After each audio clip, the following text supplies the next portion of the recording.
Hi, it's Coach Pete. It's Thursday, 2:30 p.m. in Arizona.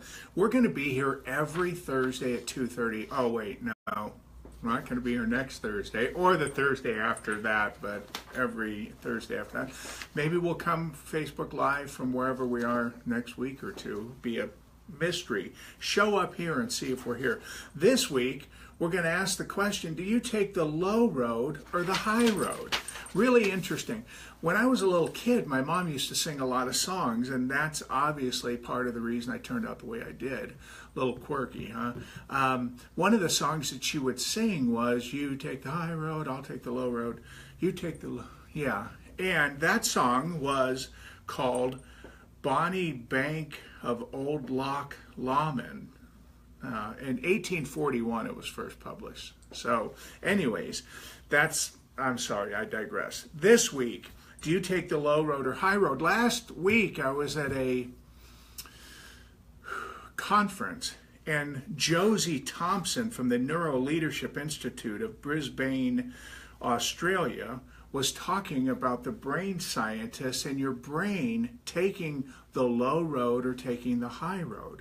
When you take the high road, you have more access to your big picture thinking, your strategic thinking. One of the things that Dr. Josie said was that you had access to your wise advocate. I thought that was a really interesting point. So when you're taking the high road, when you're thinking with your high road mind, you can make better decisions, you can be more thoughtful, you can take a deep breath. When you're on the low road, you know what happens there. You get reactive, you respond to things maybe not the best way you want, you're very emotional, perhaps combative. So the interesting part is you have a choice every time to take the low road or take the high road. And so I thought for this week's practice, you should really think about, are you on the high road or the low road most of the time? And what contributes to you being on the high road or the low road? Like, do you have access to your own wise advocate, or do you find yourself reacting kind of on the low road? And when I thought about it, think about what contributes to high road brain activity and what contributes to low road. What are the shows that you're watching, the people you're hanging around, what's going on in your environment? You know, I have some people in my life that I absolutely love, and they love hanging out on the low road, and so I don't hang out with them very often, because hanging out on the low road to me is just not the energy that I want to create. So this week, really take notice and think, are you on the high road or are you on the low road? And what's contributing to that? And where do you really want to be?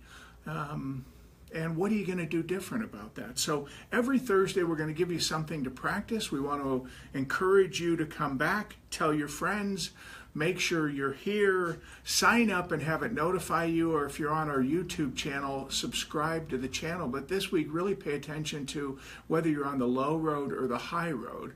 What I thought I'd do now is end with singing a rendition of Low Road versus High Road, and Karen's laughing quite a bit, so I won't do that. Look up that song. Thank you, Josie Thompson from the Neuro Leadership Institute in Brisbane, josiethompson.com. Really bright lady, some really good stuff.